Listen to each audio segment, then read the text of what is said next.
Major funding for KPBS Evening Edition has been made possible in part by Bill Howe Family of Companies, providing San Diego with plumbing, heating and air, restoration, flood and remodeling services for over 40 years. Call 1-800-BILL-HOWE or visit billhowe.com. And by the Conrad Prebys Foundation, Darlene Marco Shiley, and by the following.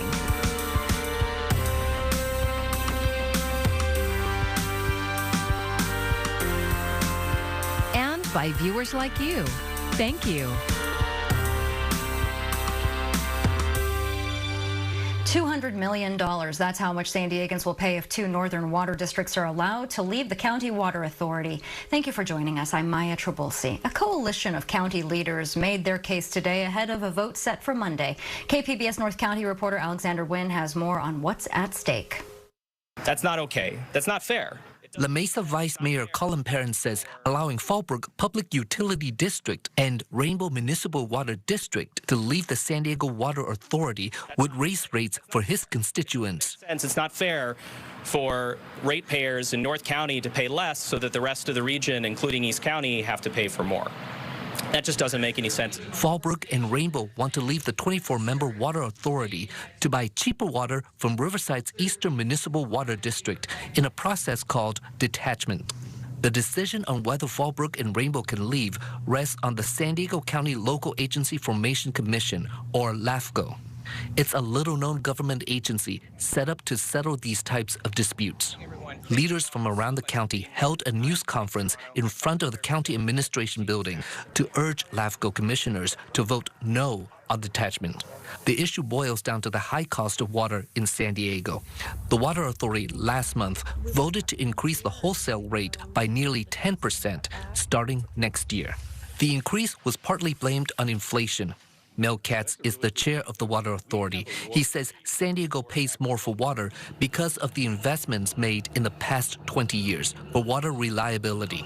We invested millions and millions of dollars so that when we have the drought that just finished and is going to come back, we were not affected here in San Diego County because we had plenty of water. Jack Beebe is the general manager of the Fallbrook Public Utility District. He says his customers did not benefit from those investments. We don't need their infrastructure. I don't get desalinated water from them. So what am I paying an additional $200 million for? And I think the point they're making is exactly why we're looking to leave, because our agricultural community can't afford to pay $200 million to fund the rest of the county. According to LAFCO's analysis, Fallbrook and Rainbow would save $7 million a year by detaching. That's good news for Fallbrook and Rainbow farmers, but the Water Authority says that's only 30% of the county's agricultural customers. The other 70% will see increased costs, like Frank Hilliker. He's an egg farmer in Lakeside and a Water Authority board member. What I can tell you is that my chickens drink more water in a day than some people use in a month. So it's going to increase our costs, and who wants to pay more? LAFCO commissioners are expected to vote on the issue at the commission's meeting Monday. Alexander Nguyen, KPBS News. 1 in 3 students in San Diego County don't have reliable access to food. KPBS reporter Melissa May tells us about a one-time benefit that thousands of families are eligible for to help with food costs during summer vacation. 32,500 San Diego County students and their families are eligible to receive nearly $1,200 to pay for food this summer.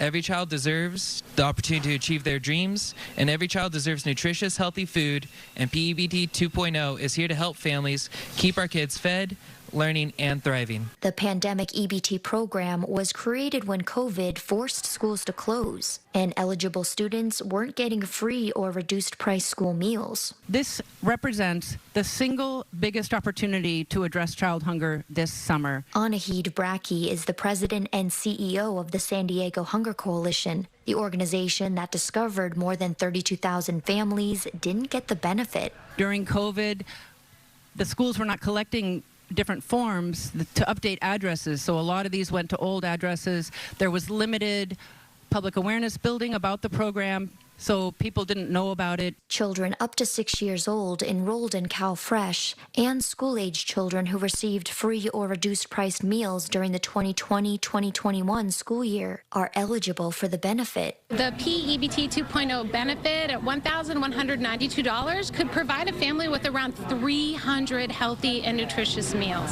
Amanda Mesha is the director of programs at the San Diego Hunger Coalition and describes how eligible families who are currently experiencing homelessness can also receive the benefit. They can update their address to a place that may be safe to have their mail sent, including, and we suggest, at the school that the child may be attending. Eligible families have until August 1st to claim the benefit. To learn more, go to www.sdhunger.org or call the state hotline at 1-800-887-8230. Melissa May, KPBS News. More child care centers have been closing their doors, and providers say part of the reason is the low pay and lack of benefits that they receive. But after months of campaigning, the Child Care Providers United Union won a pay increase. The KPBS reporter Tanya Thorne has the story. For months, members of the California Child Care Providers United Union had been rallying and marching for better pay and benefits. This was ahead of their contract expiring and Governor Gavin Newsom signing the state's budget. After taking their demands to the state's capital, an agreement was reached. A historic agreement, Yvonne Bejar says. Estamos muy felices. Es un gran comienzo para todos nosotros, ¿no? Bejar says it's a great beginning for the 40,000 plus members that make up the union. Los montos que nos pagaban eran muy por debajo. Y nosotros tenemos unas tarifas que, a pesar que ha habido inflación, el COVID, todo eso, no ha habido una alza para nosotros desde el 2012. She says providers hadn't had a pay increase since 2012, and the rates they were getting were very low despite COVID and inflation. The new agreement also includes something it never had before: funds for retirement and health care. Pues hay muchas proveedoras que tienen ya más de 75 años, como te lo conté, y todavía siguen trabajando porque no pueden darse ese lujo, digamos, de poder retirarse, porque ¿cómo pagarían sus bills? Bejar says there are providers that are over 75 years old who continue to work because they had no retirement benefits before this. Johanna Puno-Hester with the San Diego chapter of the union hopes this will strengthen the San Diego workforce and childcare industry. A historic victory in bargaining. This is the highest rate increase they've ever received at 20%, calculated at 20%. Their historic retirement funded by the state at $80 million ongoing, and a healthcare benefit that's at $100 million ongoing. I mean, this is a moment to really celebrate the 20-year fight that family childcare providers have been doing. San Diego Council member Raul Campillo has supported the union's movements. They don't get paid nearly enough, so that's why I support them so strongly. And ultimately, all that does is it makes the environment better because seniors get better treatment and the children get better programming young in their lives. Members will be voting from the 19th until the end of the month to finalize the agreement. Tanya Thorne, KPBS News. San Diegans are finally getting what they were promised for ambulance services. Falk San Diego says in June, ambulances were on the road for more than the required 900 daily hours on average. And that milestone is thanks in part to the city allowing Falk to subcontract with another provider, AMR, to add more ambulances and staff. Falk also attributes the increases to boosting recruitment with a sign-on bonus and giving existing employees a pay raise. If you put, good pay, good working conditions, and we have the employees now, we expect to keep them through. I do not see, there'll always be some variation, but I don't see a return to where we were. Falk officials had pointed to a nationwide shortage of paramedics amid the pandemic as the reason they weren't delivering what they promised city leaders at the start of their contract in 2021. The company says the increased staffing levels have also improved response times, but the city wouldn't confirm that. The U.S. labor market grew at a slower than expected pace in June. Economists are optimistic that the Federal Reserve could stick a soft landing on lowering inflation without sending the economy into a recession. Karen Kafa runs down the numbers. The U.S. jobs market starting summer with a cool down. Not too hot, not too cold. I think it's exactly what the Federal Reserve would be looking for. The Labor Department said Friday that U.S. employers added 209,000 jobs in June, a drop from May's hot pace of 306,000, and missing economists' expectations, but giving hope that the U.S. will dodge a recession amid the Federal Reserve's efforts to stem inflation. The data, the Bureau of Labor Statistics data, I think are consistent with where the Fed wants to see the economy going. The June numbers mark 30 consecutive months of job growth for the U.S. economy. The unemployment rate ticked down to 3.6%. The Biden administration touting another streak. We've had 17 straight months of an unemployment rate that is under 4%. We haven't seen that since the 1960s. Many economists think the U.S. is on track for a soft landing, with higher interest rates curbing inflation but not tipping the U.S. economy into a recession. It definitely is starting to look more likely.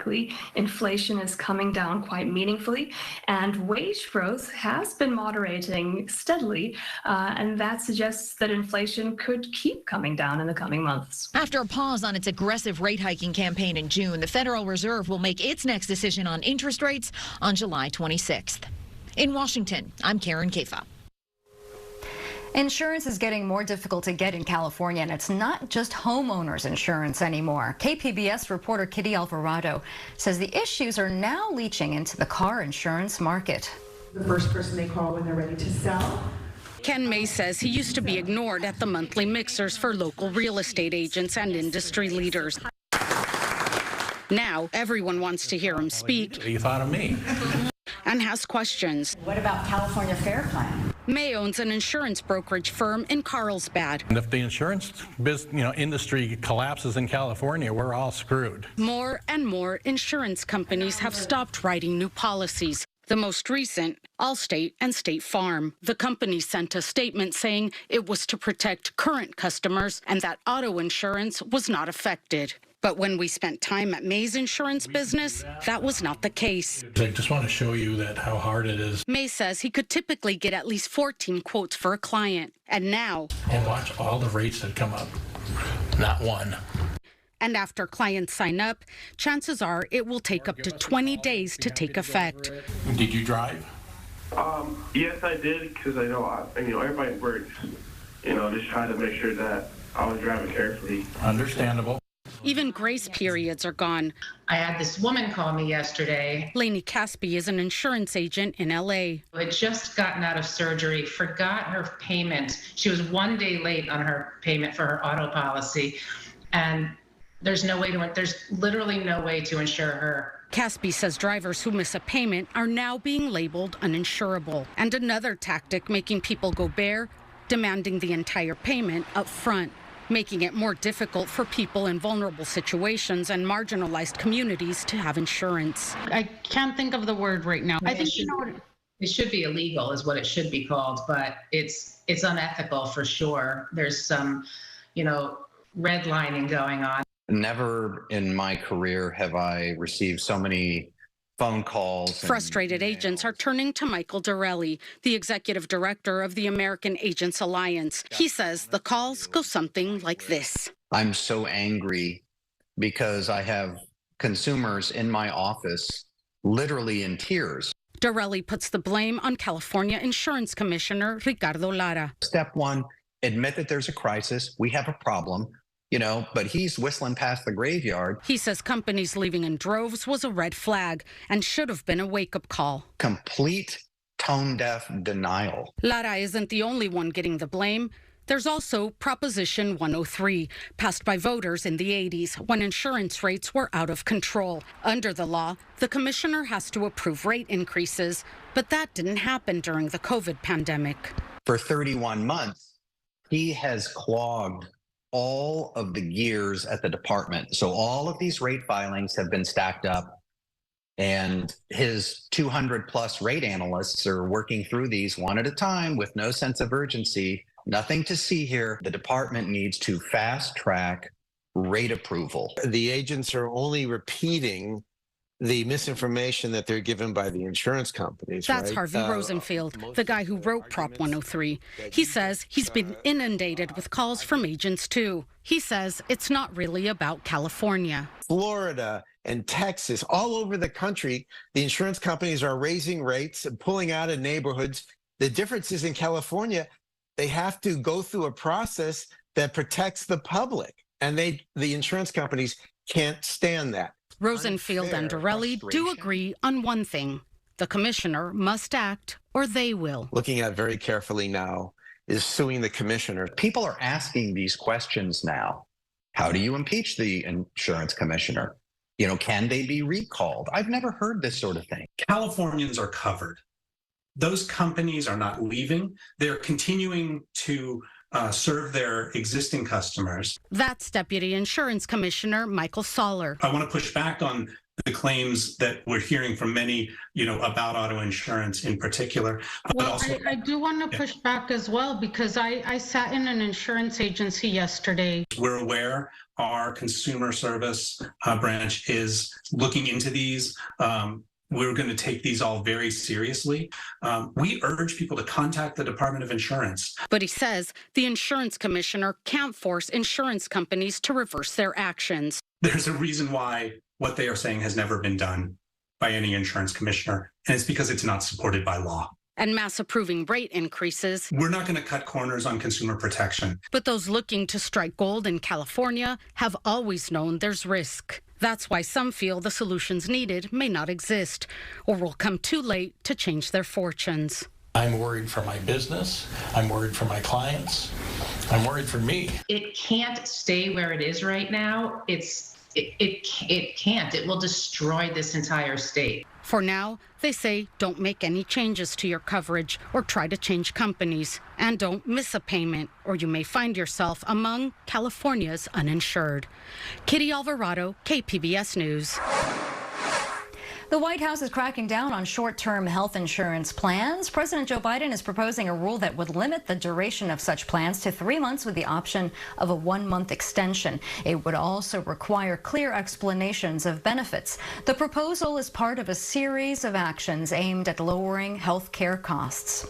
For the first time ever, the FDA has granted full approval to a drug proven to slow the progression of Alzheimer's disease. Mike Valerio has the latest on this significant medical development. It's official. The first drug shown in trials to slow the progression of Alzheimer's now has full FDA approval, and infusion centers are gearing up for an anticipated surge in new patients. In certain areas, I anticipate we will receive probably at least 15 to 20% more patient referrals for this drug. The drug, called Leqembi, is administered through IV infusion once every 2 weeks. Thursday's full traditional FDA approval means the drug is now available for coverage by Medicare. Leqembi has been available under accelerated FDA approval since January, but at a cost of more than $26,000 a year before insurance, many patients couldn't access or afford it. You had this treatment at your fingertips, and suddenly you had Medicare saying, yeah, but you can't quite get access to that at this point in time. A large trial funded by the drug's makers found Leqembi slowed the progression of the disease by about 27%. Leqembi targets a specific protein that forms plaques in the brains of Alzheimer's patients. The drug does carry some risks. About 13% of patients receiving the drug in its trial had brain swelling, and 17% had brain bleeding, compared with 9% in the placebo group. And while experts agree the drug is a major turning point, they also warn Leqembi is not a cure and was only tried in people with early Alzheimer's disease. People who are moderate or severe, we would not know whether this drug was efficacious, and we would not even know whether it was safe. I'm Mike Valerio reporting. Families in Chula Vista are continuing to fight for Harborside Park to reopen for the community. August will mark 1 year since the park closed after reports of prostitution, drug use, and homelessness. In May, city staff recommended reopening the park in phases, but the city council later approved a plan to look at other possible uses for the park land. Families gathered at City Hall yesterday to make their case for reopening. It's fair for our kids that live near the Freeway 5 to have the same benefits of the kids that live in the 805. The Chula Vista City Council meets next Tuesday, and the community plans to ask council members to reconsider reopening the park.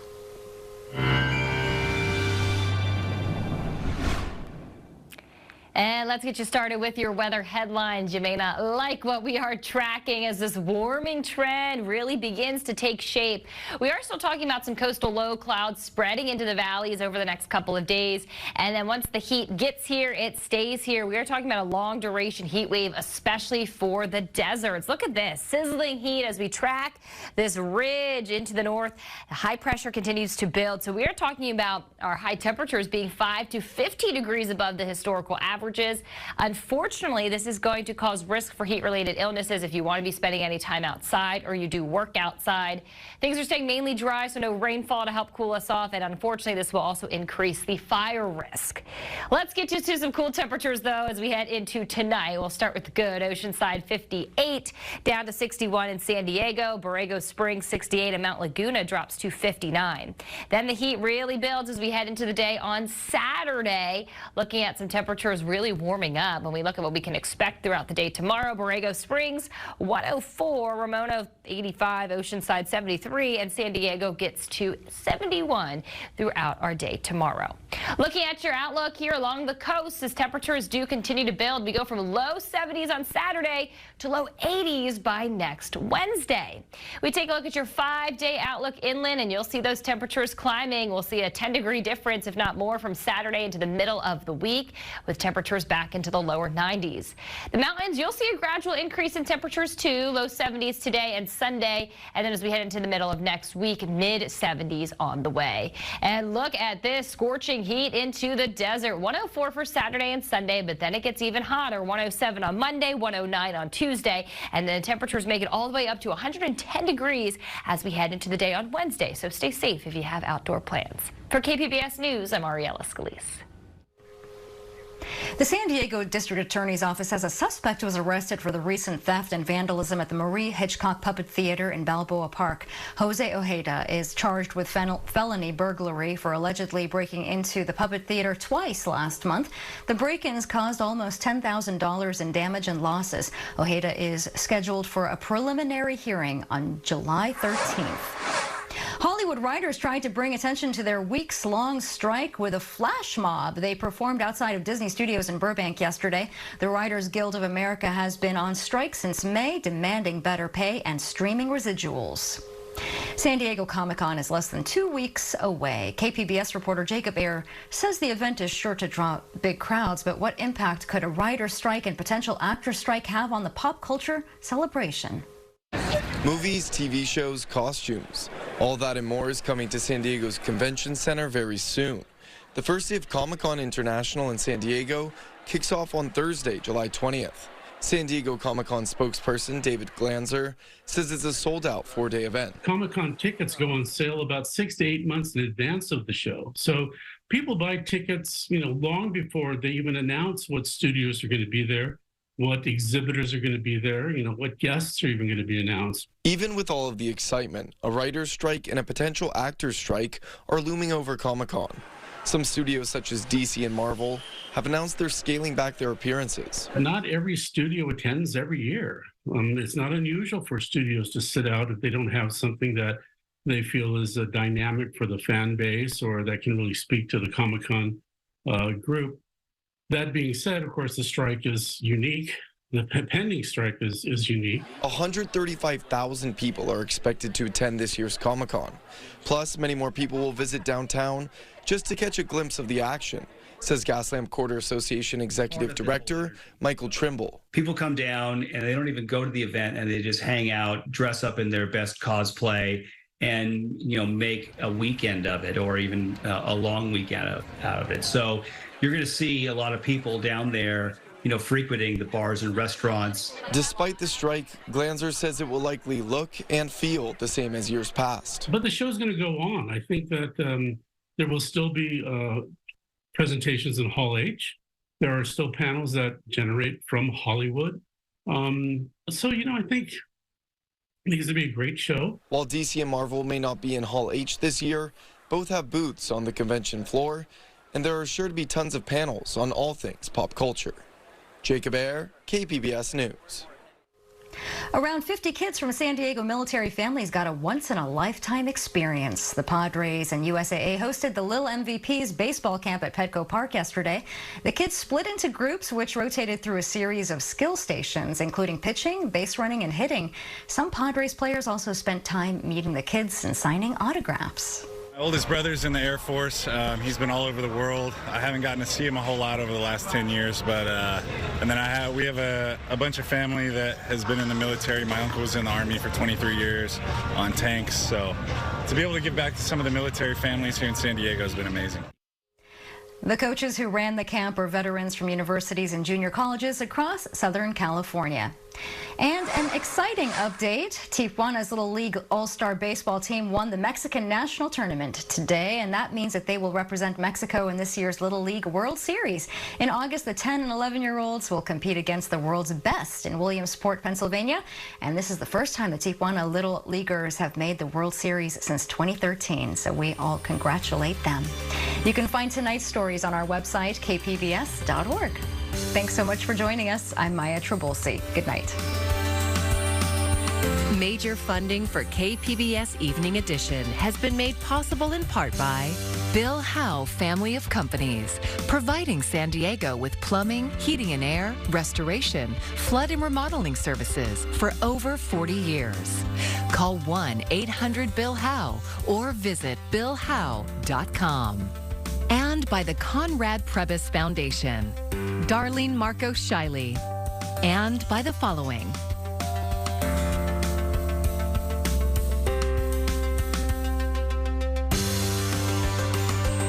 And by viewers like you. Thank you.